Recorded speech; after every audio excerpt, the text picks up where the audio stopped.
I found myself in Edinburgh at the weekend, and I decided to visit a site that I've been interested in for quite some time, and I thought it was a good opportunity to take a quick trip across the Queensferry Bridge to a small town called Dalgety Bay. Here at Dalgety Bay Sailing Club, over the last 30 years, they have been finding radiation sources, and this obviously had piqued my interest.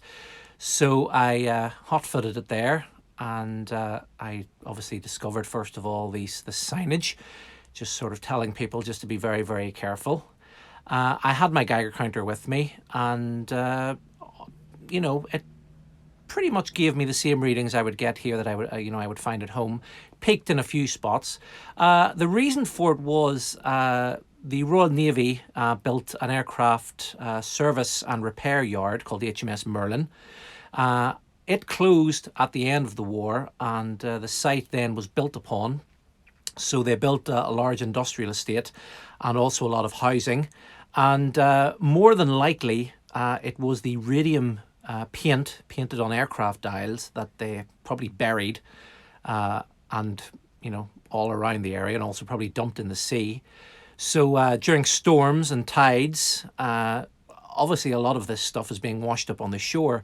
So radium paint was used right from the turn of the century right up until the 1950s, and it is reasonably radioactive. You wouldn't want to walk about with it in your pocket.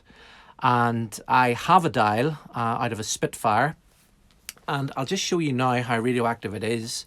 It's a small oxygen sensor, and using my therapy, you'll see that almost instantly we're jumping up to well over 30 microsieverts.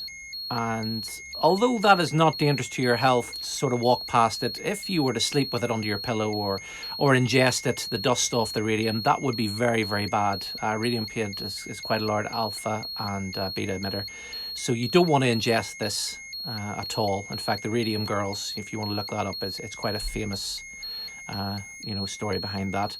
But as you can see from this map, all the purple dots is where they've found the radiation sources over the last couple of years. And it's upwards of 1,500 different sources of radiation, which is quite incredible.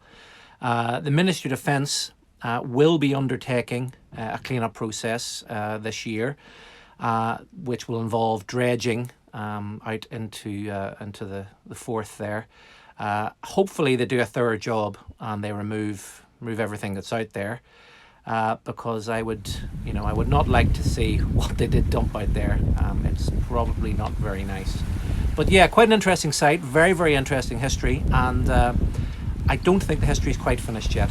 I think there's more to come once the MOT start their work. But thanks for watching this video, and see you next time.